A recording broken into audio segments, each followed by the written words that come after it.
Hello friends, आज मैं आप सभी के साथ तोरी की बहुत ही मज़ेदार रेसिपी शेयर करने जा रही हूँ। तोरी की बहुत सारी रेसिपी आप लोग बनाए होंगे पर तोरी की बर्फ़ी नहीं ट्राई किया हुआ। हाँ फ्रेंड्स, सही सुना आप लोगों ने, तोरी की बर्फ़ी। तो चलिए वीडियो को पूरा एंड तक वॉच कीजिएगा। अगर मेरी रेसिपी अच्छी लगे तो मेरे चैनल को जल्दी से जल्दी सब्सक्राइब कर लीजिएगा। अब मैंने यहाँ पे तोरी ले लिया है, तो तोरी को बैक पार्ट को और फ्रंट पार्ट को कट करके इसे पील कर लेना है। बिल्कुल अच्छी तरह से तोरी को आप छील लीजिएगा। तो पहले मैं यहाँ पे तोरी को छील ले रही हूँ। तो मैं यहाँ पे फ़िलहाल 2 तोरी का इस्तेमाल कर रही हूँ। तो जितने भी आपको बर्फ़ी बनाने हो उस हिसाब से तोरी का इस्तेमाल कीजिएगा। तो मैं यहाँ पे तोरी को अच्छी तरह से छील करके और फिर इसे वॉश कर ली हूँ। अब मैं इसे मोटे वाले साइड से ग्रेट कर रही हूँ। ग्रेटर की मदद से जो साइड मोटा होगा ना पार्ट, उसी साइड से आपको तोरी को ग्रेट कर लेना है। तो वीडियो को बिना स्किप किए हुए वॉच कीजिएगा फ्रेंड्स। अगर मेरी रेसिपी आप सभी को अच्छी लगती हो तो ज़्यादा से ज़्यादा मेरी रेसिपी को अपने फ्रेंड ग्रुप्स में और फैमिली वालों के साथ शेयर भी कर लीजिएगा। तो चलिए मैं यहाँ पे तोरी को अच्छी तरह से मोटे वाली साइड से इसे ग्रेट कर रही हूँ फ्रेंड्स।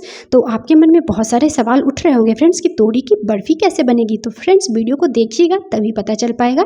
तो चलिए मैं अच्छी तरह से तोरी को ग्रेट कर ली हूँ। देखिए बिल्कुल इसी तरह से तोरी को हमें ग्रेट कर लेना है। अगर आपकी तोरी में पानी छूट रहे हो तो उसे निचोड़ सकते हैं, पर हमारी तोरी में पानी नहीं है तो मैं इसे नहीं निचोड़ रही हूँ। तो चलिए नेक्स्ट प्रोसेस कर लेते हैं।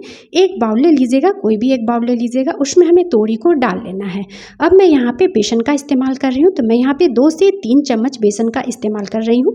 तो 2 से 3 चम्मच आप यहाँ पे बेसन डाल लीजिएगा। तो जो टीस्पून से मैं बेसन डाली हूँ उसी टीस्पून से डालिएगा। अब मैं यहाँ पे हल्दी पाउडर डाल ली हूँ 1 पिंच। फिर थोड़ा सा हमें यहाँ पे नमक डाल लेना है। अब मैं यहाँ पे ब्लैक पेपर पाउडर डाल ले रही हूँ और थोड़ी सी हमें रेड चिली पाउडर डालनी है। तो आप लोग सोच रहे होंगे कि इसने तो बोला कि तोरी से बर्फ़ी बनाएंगे। तो हाँ फ्रेंड्स, ये बर्फ़ी ही है, पर मैं नमकीन बर्फ़ी की रेसिपी शेयर कर रही हूँ, मीठे बर्फ़ी की रेसिपी नहीं शेयर कर रही हूँ फ्रेंड्स। तो इन सभी चीज़ों को डालने के बाद अच्छी तरह से इसे मिक्स कर लीजिएगा। ये थोड़ा सा गीला ही रहता है तो घबराने वाली बात नहीं है, आपकी बर्फ़ी जो है ना बिल्कुल परफेक्ट बनेगी। तो चलिए मैं इसे अच्छी तरह से मिक्स कर ली हूँ। अब हमें इसमें तेल डाल देना है, ऑयल। तो 1 से 2 चम्मच हमें यहाँ पे तेल डालना है। तो छोटे टीस्पून से डालिएगा। और तेल डालने के बाद इन सभी चीज़ों को अच्छी तरह से इस बैटर में हमें कर लेना है मिक्स। तो चलिए मैं इसे अच्छी तरह से मिक्स कर ले रही हूँ। तो आज मैं मीठी वाली बर्फ़ी की रेसिपी नहीं शेयर कर रही हूँ फ्रेंड्स, नमकीन बर्फ़ी बनाएंगे, वो भी तोरी से, जो कि बहुत ही टेस्टी लगती है। तो एक प्लेट हमें ले लेना है, उसे ग्रीस कर लेना है, ऑयल से या घी से, किसी भी चीज़ से आप प्लेट को ग्रीस कर लीजिएगा। उसमें हमें तोरी वाले बैटर को डाल लेना है। तो देखिए बैटर हमें बिल्कुल इसी तरह का रखना है, पतला नहीं करना है।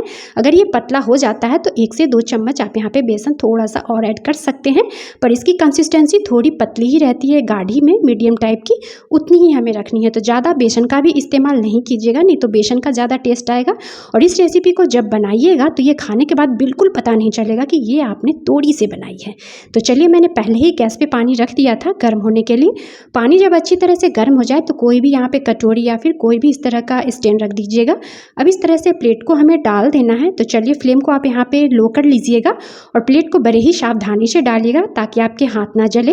अब मैं इसे कवर कर दे रही हूँ। कवर करके लो टू मीडियम फ्लेम पे हमें इसे 15 से 20 मिनट के लिए पकाना है। परफेक्ट टाइमिंग का ज़रूर ध्यान रखिएगा इसे पकाते समय। तो चलिए 15 से 20 मिनट हो चुके हैं। अब मैं कवर हटाकर आपको दिखा दे रही हूँ। देखिए ये ऊपर से ना बिल्कुल ही ड्राई हो जाएंगे, या फिर आप कोई भी टूथपिक से या नाइफ से इसके अंदर इंसर्ट करके भी देख सकते हैं। तो चलिए अब इसी स्टेज पे मैं इसे ठंडा होने दूंगी। गैस को ऑफ कर लेना है। अब इसे प्लेट को निकाल के रख देना है अच्छी तरह से। जब ये ठंडा हो जाएगा तभी हमें इसका इस्तेमाल करना है। तो देखिए बिल्कुल अच्छी तरह से ये ठंडा हो चुका है। इस तरह से हाथों से आप टच करके देख लीजिएगा। जब ये अच्छी तरह से ठंडा हो जाए तब हमें इसे कट कर लेना है। तो आप जो भी आकार देना चाहते हैं, बर्फ़ी का साइज से भी आप कट कर सकते हैं। तो चलिए मैं इसे बर्फ़ी का ही साइज़ दे रही हूँ। बर्फ़ी है तो बर्फ़ी के ही साइज़ से इसे कट करूँगी। तो मीठी बर्फ़ी तो आप लोग बहुत खाए होंगे फ्रेंड्स, तो इस बार ज़रूर आप नमकीन बर्फ़ी को भी ट्राई कीजिए। आप इसे स्नैक्स के तौर पे भी खा सकते हैं, चाय के साथ भी खा सकते हैं। और सबसे खास बात है कि ये बच्चे भी खा लेंगे। आपके बच्चों को तो पता ही नहीं चलेगा कि आपने इस रेसिपी को तोरी से बनाई है। किसी को भी आप दीजिएगा तो कोई नहीं बता पाएगा कि आप इस टेस्टी रेसिपी को तोरी से बनाए हैं। तो चलिए अब मैंने उसे कट कर लिया है। अब एक पैन में हमें 1 से 2 चम्मच तेल डाल देना है। पैन को हमें गर्म कर लेना है। अब हमें यहाँ पे एक पीसेस को लेना है और फ्राई फ्राई कर लेना है। लो टू मीडियम फ्लेम पे फ्राई कीजिएगा। तेल जब अच्छी तरह से गर्म हो जाए तो फ्लेम को आप लो कर लीजिएगा और इस तरह से सारी बर्फ़ी को डाल करके उलटते पलटते हुए हमें क्रिस्पी करारी फ्राई कर लेना है। तो है ना मज़ेदार रेसिपी फ्रेंड्स। कमेंट करके ज़रूर बताइएगा कि आप सभी को मेरी ये तोड़ी की बर्फ़ी की रेसिपी कैसी लगी। तो मीठा खा खाकर अगर बोर हो गए हैं तो इस तरह से आप त्योहारों पे बना सकते हैं नमकीन बर्फ़ी, वो भी तोड़ी की। तो चलिए इसी तरह से जो बचे हुए वो भी मैं डाल करके और इसे उलटते पलटते हुए क्रिस्पी करारी फ्राई कर लूँगी। तो देखिए जब ये दोनों साइड से अच्छी तरह से फ्राई हो जाए ना तो फिर इसे आप एक प्लेट में निकाल लीजिएगा। और आपके घर में कोई गेस्ट भी आ जाए तो उन्हें भी आप ये बना करके दे सकते हैं, उन्हें भी बहुत पसंद आएगी और न खाने वाले भी तोड़ी की इस रेसिपी के दीवाने हो जाएंगे। तो देखिए कितना सुंदर है, उतना ही ये अंदर से सॉफ्ट है और इसके अंदर हमें ना तो बेकिंग पाउडर डालना है, ना इनो, ना सोडा।